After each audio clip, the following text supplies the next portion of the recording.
नमस्कार, मैं हुई बजावेद और आप देख रहे हैं जेके 24/7 न्यूज। वक्त तो चला है सुपरफास्ट न्यूज का, तो शुरू करते हैं बिना किसी देरी के। पश्चिम बंगाल और असम में आज से विधानसभा चुनाव का आगाज हो गया है। दोनों राज्यों में पहले चरण के लिए वोटिंग हो रही है। वोटिंग को लेकर मतदाताओं से भारी उत्साह देखने को मिल रहा है। सुबह 7 बजे से ही पोलिंग बूथ पर मतदाताओं की लंबी कतारें लगी हुई हैं। बंगाल में पहले चरण की सीटों के लिए जारी मतदान के दौरान कोविड गाइडलाइंस का पालन हो रहा है। लोग मास्क लगाकर वोट देने पहुंच रहे हैं। चुनाव आयोग ने इस बार वोट डालने का समय बढ़ा दिया है। बंगाल में शाम 6:30 बजे तक और असम में शाम 6 बजे तक मतदान होगा। बंगाल चुनाव के पहले चरण में जिन 30 सीटों पर चुनाव हो रहे हैं, वहां 191 उम्मीदवार अपनी किस्मत आजमा रहे हैं। असम में पहले चरण में 12 जिलों में 47 सीटों पर 274 उम्मीदवारों की किस्मत का फैसला आज वोटर्स करेंगे। चुनाव आयोग ने केंद्रीय सुरक्षा बलों की करीब 730 कंपनियां तैनात की हैं। इनके साथ ही बंगाल पुलिस के भी 22,000 से अधिक पुलिसकर्मियों को सुरक्षा में तैनात किया गया है। बंगाल में चुनाव के साथ साथ हिंसा का दौर भी जारी है। पश्चिमी मिदनापुर के सालबोनी में माकपा उम्मीदवार सुशांत घोष पर हमले के मामले में एक व्यक्ति को गिरफ्तार किया है। बीजेपी नेता शुभेंदु अधिकारी के भाई सोमेंद्र अधिकारी ने बधु संख्या 139 पर मतदाताओं को प्रभावित करने और वोट डालने से रोकने जाने पर आरोप लगाया है। शुभेंदु अधिकारी ने कहा है, चुनाव आयोग को पत्र लिखकर हल्दिया के एडिशनल एसपी पार्थ घोष को सस्पेंड करने की मांग की है। बंगाल में वोटिंग परसेंटेज अचानक कम हो जाने के मुद्दे पर तृणमूल कांग्रेस की ओर से चुनाव आयोग को में शिकायत दर्ज कराई गई है। प्रधानमंत्री नरेंद्र मोदी ने ट्वीट कर असम और बंगाल के मतदाताओं से भारी संख्या में मतदान करने की अपील की है। गृह मंत्री अमित शाह ने भी मतदाताओं से अधिक संख्या में निडर होकर मतदान करने की अपील की है।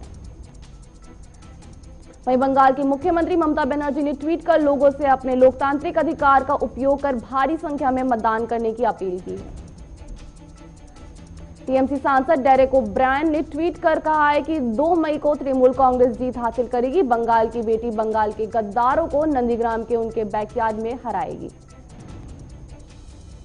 डेरेक ओब्रायन ने बीजेपी पर निशाना साधते हुए कहा है कि मोदी, शाह और टूरिस्ट गैंग के सदस्य लगातार संस्थानों को नष्ट करने की कोशिश कर रहे हैं। बंगाल के बांकुरा में मतदान से एक दिन पहले टीएमसी के दफ्तर में बम ब्लास्ट हो गया। हादसे में 3 लोग घायल हो गए, जिन्हें अस्पताल में भर्ती कराया गया है।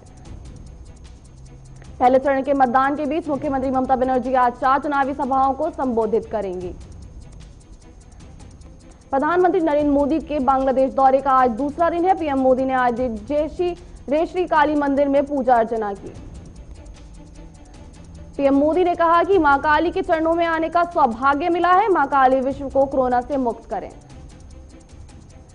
प्रधानमंत्री नरेंद्र मोदी ढाका में आज बांग्लादेश के पीएम शेख हसीना के साथ द्विपक्षीय वार्ता करेंगे। इस दौरान दोनों के बीच कई समझौतों पर हस्ताक्षर किए जाएंगे। दोनों देशों के बीच कम से कम 5 करार पर हस्ताक्षर होने की उम्मीद है।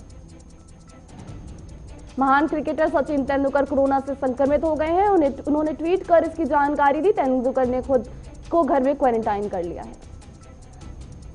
देश भर में एक बार फिर कोरोना केस तेजी से बढ़ रहे हैं। पिछले 24 घंटों में 62,255 नए कोरोना केस आए हैं। वहीं 290 लोगों की जान चली गई है। भारत में एक्टिव केस की संख्या 4.5 लाख से ज्यादा हो गई है, जबकि कोरोना से मरने वालों की संख्या 1,60,000 के आंकड़े के पार चली गई है। अकेले महाराष्ट्र में बीते दिन 36,902 नए केस दर्ज किए गए हैं और 112 लोगों की मौत हो गई है। राज्य में तेजी से खराब हो रहे हालात को देखते हुए उद्धव सरकार ने कल से राज्य में नाइट कर्फ्यू लागू करने का फैसला लिया है।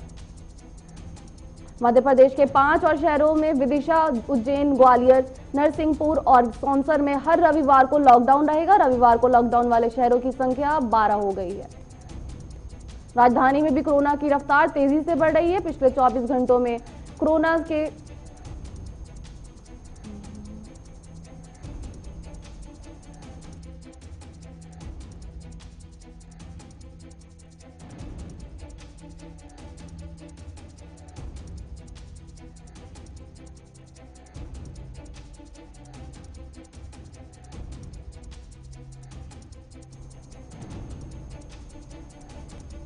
देश भर में अब तक 5,80,09,770 लोगों को कोरोना की वैक्सीन लगाई जा चुकी है। उत्तर प्रदेश के मुख्यमंत्री योगी आदित्यनाथ आज 4 दिनों के पूर्वांचल दौरे पर रहेंगे। सीएम योगी होली के पहले पूर्वांचल की बड़ी सौगात देंगे। महाराष्ट्र के पुणे में फैशन स्ट्रीट में आग लगने से 488 दुकानें जलकर राख हो गईं। दमकल की 16 गाड़ियों ने कड़ी मुशक्कत के बाद आग पर काबू पाया। फिलहाल आग लगाने के कारणों को अभी तक पता नहीं चल सका है। कांग्रेस नेता राहुल गांधी और डीएमके अध्यक्ष एमके स्टालिन कल तमिलनाडु के सलेम में एक संयुक्त रैली को संबोधित करेंगे। कृषि कानूनों के खिलाफ किसान आंदोलन का आज 121वां दिन है। किसान कृषि कानूनों को रद्द करने की मांग पर अड़े हुए हैं। कल किसान होलिका दहन के मौके पर तीनों कृषि कानूनों की कॉपियां जलाएंगे। इसरो ने कुछ तकनीकी गड़बड़ी के चलते एक बार फिर जियो इमेजिंग सैटेलाइट GIS-81 को लॉन्चिंग को टाल दिया है। अब यह सैटेलाइट 18 अप्रैल को रवाना किया जाएगा। पुणे में भारत इंग्लैंड के मैच पर सट्टा लगा रहे 33 सट्टारियों को पुलिस ने गिरफ्तार कर लिया है। दक्षिण कश्मीर के अनंतनाग जिले के जिला मजिस्ट्रेट डॉक्टर पीयूष सिंगला ने सभी सरकारी भवनों पर राष्ट्रीय ध्वज फहराने के लिए सर्कुलर जारी किया है। कोरोना महामारी के चलते 1 साल से बंद दिल्ली के राष्ट्रीय प्राणी उद्यान 1 अप्रैल से खुलने जा रहा है। यूपी के सिद्धार्थनगर में पुलिस ने बड़ी कार्रवाई करते हुए एक चरस तस्कर को गिरफ्तार किया है। साथ ही 10 किलो 740 ग्राम चरस भी जब्त किया है।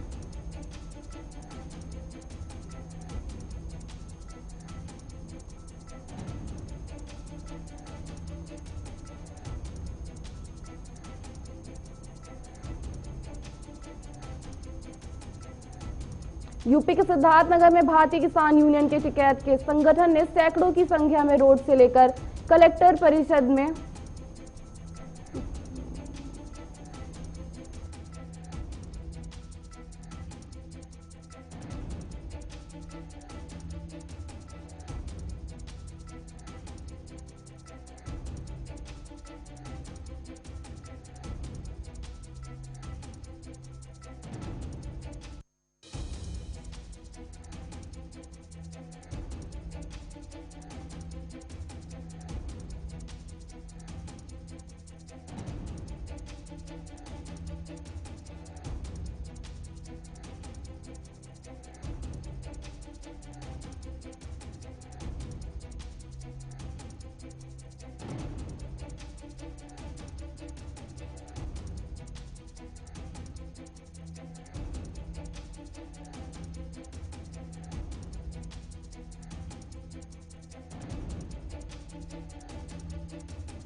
हरियाणा के अंबाला में किसानों ने भारत बंद के दौरान अमृतसर दिल्ली सड़क और रेल मार्ग बंद कर दिया। इस दौरान भारी ट्रैफिक जाम भी रोड पर देखने को मिला। हिमाचल प्रदेश के सोलन में प्रदेश कांग्रेस अध्यक्ष कुलदीप राठौर ने नगर निगम चुनाव में बागियों की नामांकन वापस लेने का आग्रह किया, तो वहीं चुनाव प्रत्याशियों ने पक्ष में प्रचार भी किया। बिहार के सिवान में महागठबंधन द्वारा किए गए बिहार बंद सफल रहा। बिहार बंद के दौरान महागठबंधन ने सड़कों पर प्रदर्शन किया।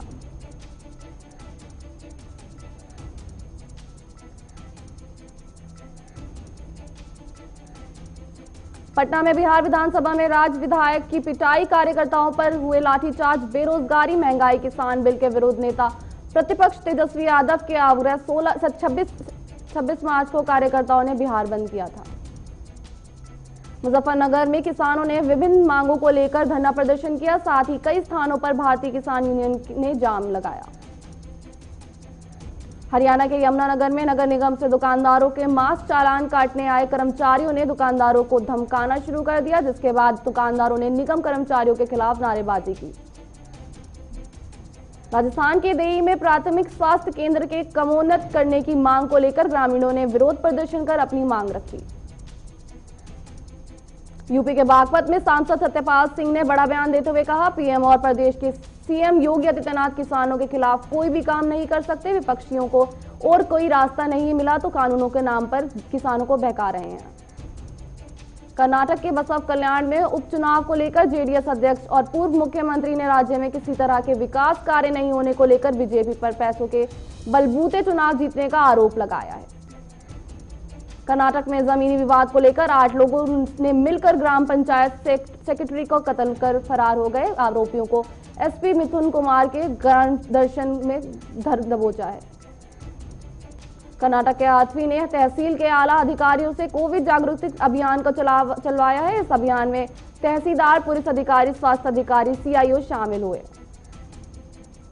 कर्नाटक के चिक्कबल्लापुर में नगर परिषद अध्यक्ष आनंद रेड्डी ने विकास कार्यों में कोई कसर नहीं छोड़ी, जिसने आनंद रेड्डी को शहर में काफी सराहनीय की जा रही है।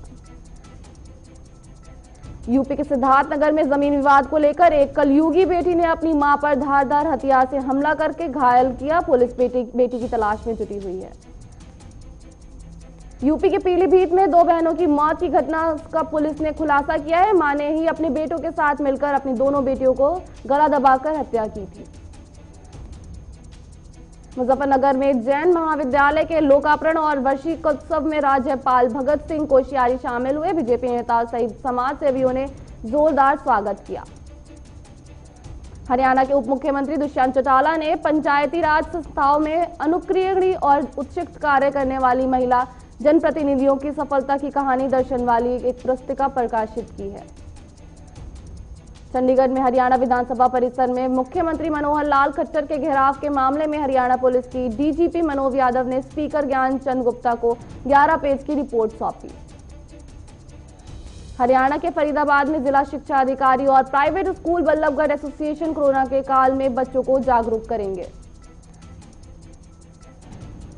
झारखंड के दुमका में बीडीआई दनियान जायसवाल की अध्यक्षता में होली पर्व को लेकर शांति समिति में बैठक हुई। बैठक में कहा गया कि कोविड-19 गाइडलाइन का पालन करते हुए मनाएं और शराब को पूर्ण प्रतिबंध रहेगा। हरियाणा के झाझर में तेज रफ्तार कार से सामने से जा रहे एक ट्रक में जागुसी हादसे में कार में बैठे 2 लोगों ने मौके पर ही मौत हो गई और जबकि उनके साथी गंभीर रूप से घायल हो गया।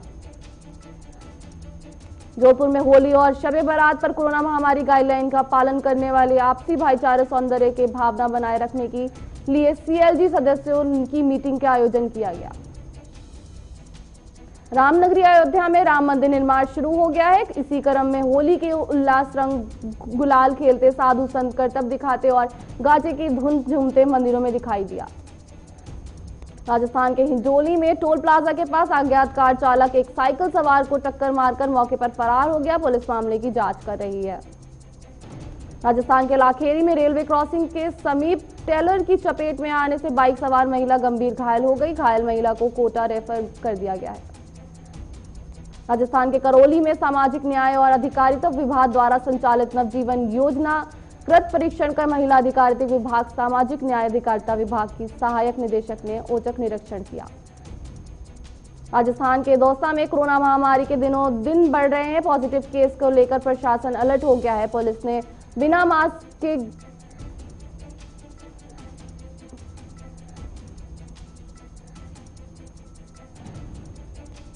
जोधपुर में रेलवे सुरक्षा बल से कमिटमेंट अनुराग मीणा ने कहा है कि ट्रेन में आने वाले प्रत्येक यात्री को कोविड-19 के कड़े नियमों से गुजरना होगा। उन्होंने कहा कि इसके लिए रेलवे सुरक्षा बल को विशेष तौर पर जागरूक किया जाएगा। राजस्थान के भरतपुर में पुलिस महानिदेशक सुनील दत्त ने अभय कमांड कंट्रोल सेंटर और डाटा सेंटर का निरीक्षण करते हुए पुलिस अधिकारियों से विस्तृत चर्चा की। पेट्रोल डीजल के दाम में कोई बदलाव नहीं हुआ है। पेट्रोल 90.75 रुपए और डीजल 81.10 रुपए प्रति लीटर बिक रहा है। गर्मी के पहले इलेक्ट्रॉनिक कंपनियां एसी, कूलर, फ्रिज जैसे प्रोडक्ट्स की कीमतों में बढ़ने वाली निर्माताओं कंपनियों ने ऐलान किया है कि 1 अप्रैल से ज्यादातर आइटम के दाम बढ़ाए जाएंगे। इसके साथ ही देश की सबसे बड़ी कार कंपनी मारुति और निसान इंडिया ने अपनी कारों को दाम 1 अप्रैल से बढ़ाने का ऐलान किया है। अगर आपका account India post payment bank में है तो आपको 1 अप्रैल 2021 से पैसे जमा करने या निकालने के अलावा आधार आधारित पेमेंट सिस्टम पर चार्ज देना होगा। 1 अप्रैल से पैसेंजर कारों में सेफ्टी मानकों में बदलाव हो रहा है। अब ड्राइवर के साथ साथ बगल वाली सीट के लिए भी एयर बैग लगाना अनिवार्य किया गया है। सिविल एविएशन मंत्री हरदीप सिंह पुरी ने कहा है कि एयर इंडिया को जून के अंत तक नया मालिक मिल जाएगा। बोले सरकारी विमान कंपनी के निजीकरण की मौजूदगी प्रक्रिया में कोविड-19 महामारी के कारण देरी हो गई है। सुप्रीम कोर्ट ने टाटा ग्रुप की कंपनी टाटा सन्स लिमिटेड और शापूरजी प्लोनजी ग्रुप के साइरस मिस्त्री के मामले पर आज अपना फैसला सुना दिया है। कोर्ट ने एनसीएलटी के फैसले के खारिज कर दिया है। केंद्र सरकार देश में कारोबार को बढ़ावा देने में जुटी हुई है। ईज ऑफ डूइंग के तहत कई प्रकार के प्रयास किए जा रहे हैं। अब सरकार निवेशकों के लिए 15 अप्रैल से सिंगल विंडो क्लियरेंस सिस्टम लाने जा रही है। LIC हाउसिंग फाइनेंस बुजुर्गों के लिए खास तरह के होम लोन स्कीम लेकर आई है। इस स्कीम का नाम है गृह वशिष्ठ और इसमें बुजुर्गों को होम लोन की 6 मासिक किस्तें छूट मिलेगी। जेनेटिक मॉडिफाइड फसलों की फील्ड ट्रायल की अनुमति न मिलने के वैज्ञानिकों व सीड इंडस्ट्री ने निराशा जताई है। आधुनिक खेती वाली इस टेक्नोलॉजी से खाद्य सुरक्षा और मजबूत हो सकती थी। पिछले 24 घंटों में दुनिया भर में 6.18 लाख लोगों में कोरोना की पुष्टि हुई है। इस दौरान 11,000 से ज्यादा लोगों की मौत हुई है। दुनिया में अब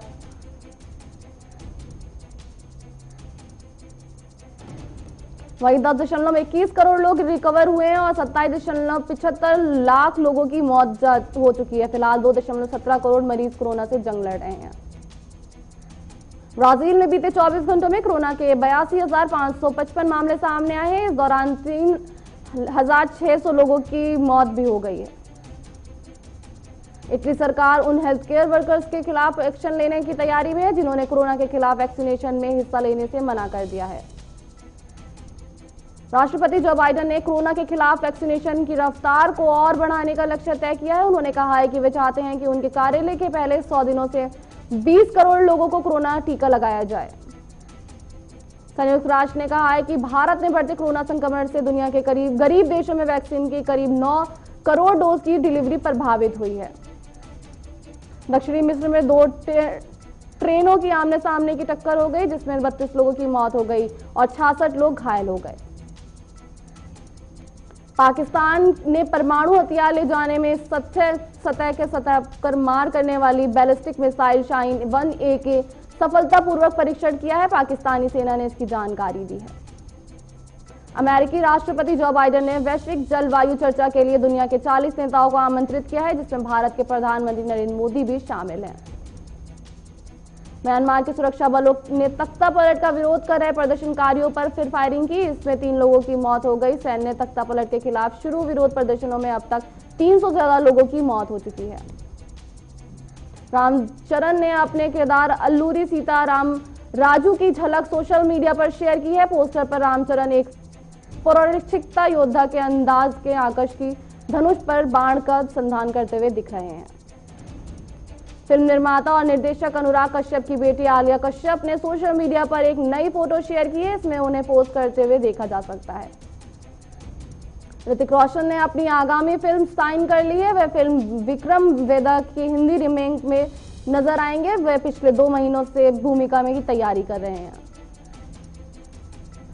बॉलीवुड के बादशाह शाहरुख खान 3 साल के लंबे इंतजार के बाद पठान के कमबैक करेंगे। इस फिल्म के लिए यशराज प्रोडक्शन ने शाहरुख खान को 100 करोड़ रुपए दिए हैं जिसके बाद अब शाहरुख बॉलीवुड के हाईएस्ट पेड एक्टर बन चुके हैं।